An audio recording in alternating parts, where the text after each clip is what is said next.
Assalamualaikum warahmatullahi wabarakatuh. Halo sahabat Nusantara, apa kabar semua? Mudah-mudahan kita semua selalu diberikan kesehatan rohani maupun jasmani, serta keselamatan dunia dan akhirat, melimpah rejeki, serta kebahagiaan oleh Tuhan yang Maha Pengasih, Tuhan seru sekalian alam, amin ya rabbal alamin. Kemarahan merupakan bagian yang tak terpisahkan dari sifat manusia dan makhluk hidup lainnya. Setiap individu pasti mengalami emosi marah, yang dapat dipicu oleh berbagai faktor, baik yang sepele maupun yang lebih serius. Contohnya, seseorang mungkin merasa marah karena terlambat menghadiri suatu acara atau merasa diabaikan oleh orang-orang terdekat. Namun, yang membedakan adalah cara setiap orang mengekspresikan kemarahan tersebut. Ada berbagai cara untuk menyalurkan emosi marah. Beberapa orang merasa lega setelah meluapkan perasaan mereka dengan berteriak atau menggunakan kata-kata yang tajam. Meskipun tindakan ini dapat memberikan kepuasan sementara, seringkali dapat menimbulkan konsekuensi negatif, baik bagi diri sendiri maupun hubungan dengan orang lain. Ada juga yang memilih untuk melempar atau membanting benda-benda di sekitarnya, seperti piring atau gelas.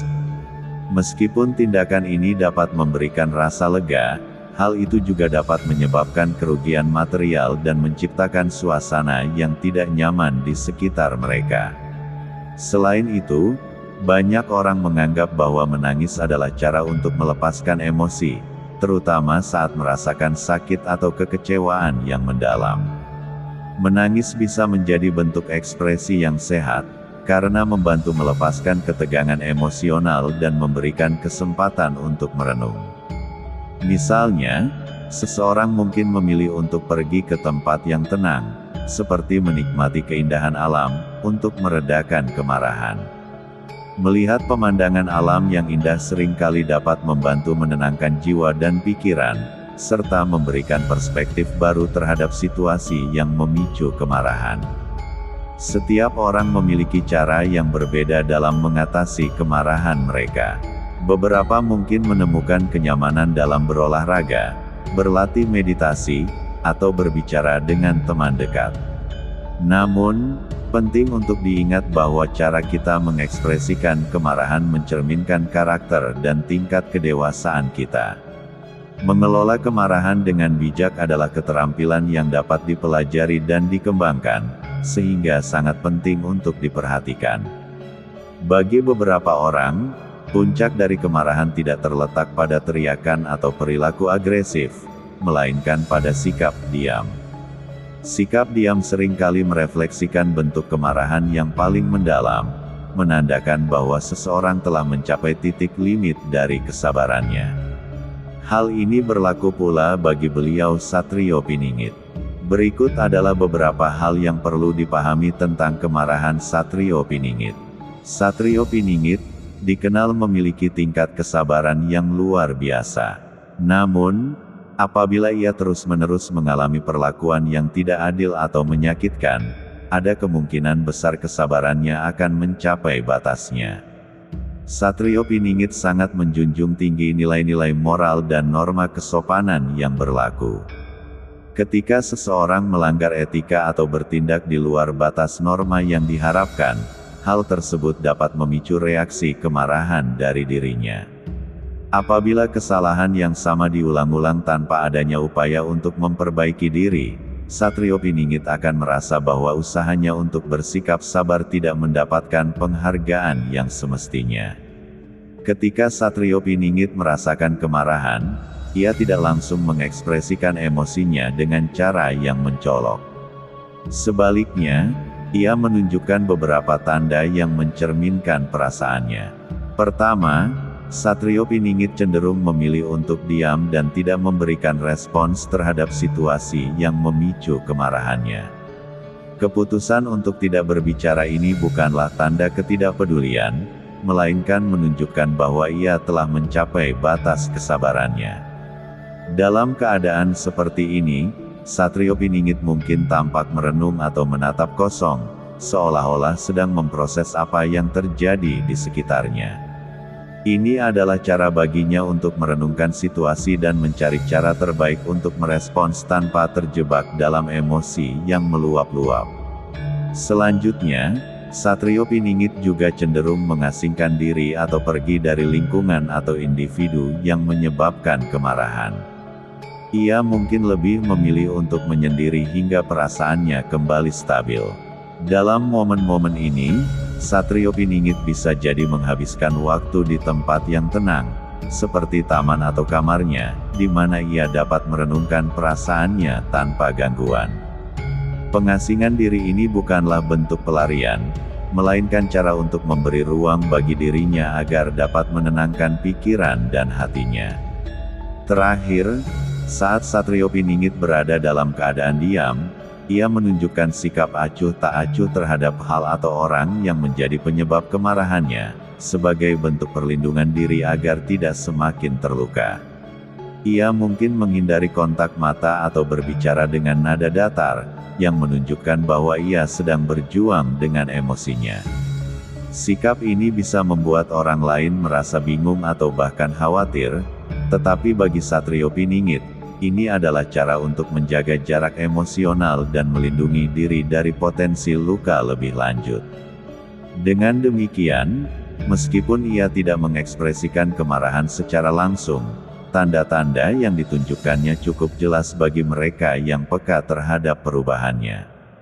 Dengan cara ini, Satrio Piningit berusaha mengelola emosinya dengan bijaksana, menghindari reaksi impulsif yang dapat memperburuk situasi.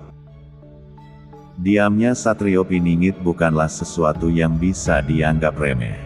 Ketika ia memilih untuk tidak berbicara, hal ini dapat menjadi sinyal bagi orang-orang di sekitarnya untuk lebih berhati-hati. Ada beberapa aspek yang perlu diperhatikan. Pertama, ketidakaktifan Satrio Piningit sering kali diikuti oleh hasil yang tidak terduga. Seolah-olah alam semesta berkolaborasi untuk memberikan pelajaran kepada mereka yang telah menyakiti Satrio Piningit. Kedua, peristiwa yang terjadi setelah Satrio Piningit memilih untuk diam seringkali sulit dipahami secara logis. Ini mencerminkan bentuk keadilan yang datang dari Tuhan melalui berbagai cara yang tidak terduga.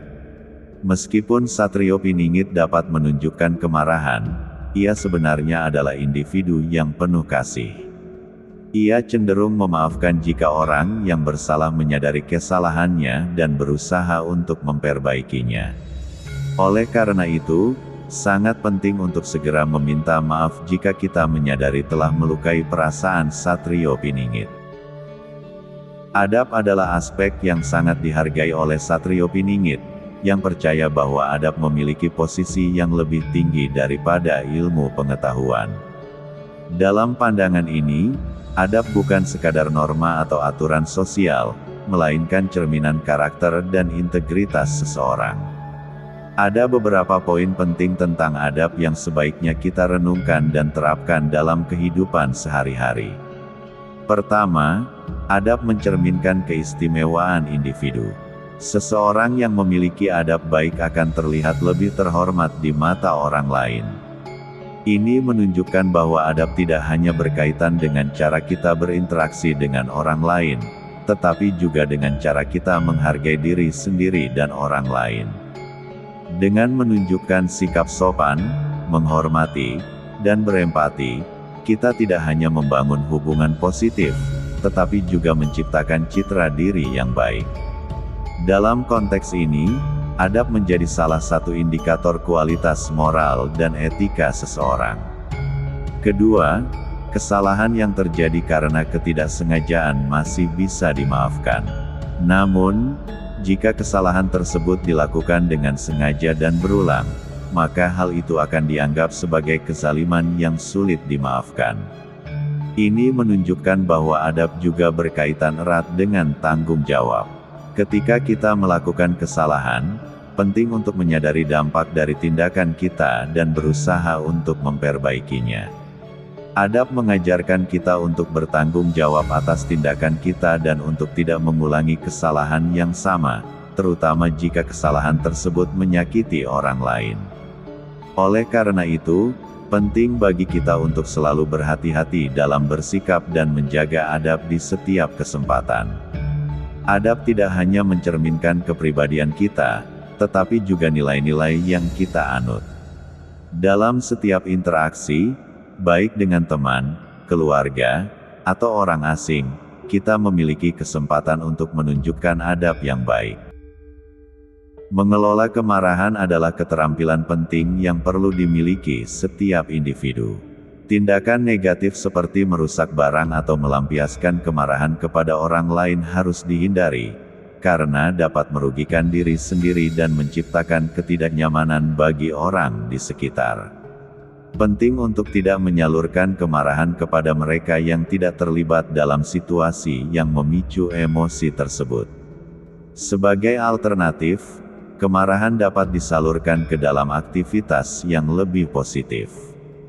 Menenangkan diri dengan pergi ke tempat yang tenang, seperti taman atau pegunungan, dapat membantu meredakan emosi.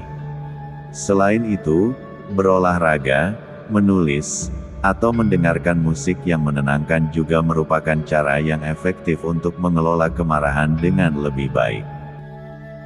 Mari kita tingkatkan diri dengan menjaga etika, mengendalikan emosi, dan berusaha menjadi individu yang lebih baik untuk membangun hubungan harmonis dengan orang-orang di sekitar kita. Sahabat Nusantara, sekian dulu cerita kali ini. Terima kasih telah menonton hingga selesai. Kurang lebihnya mohon maaf bila mana ada kekurangan, dan semoga video ini dapat menghibur waktu luang Anda sekalian. Terima kasih. Wassalamualaikum warahmatullahi wabarakatuh.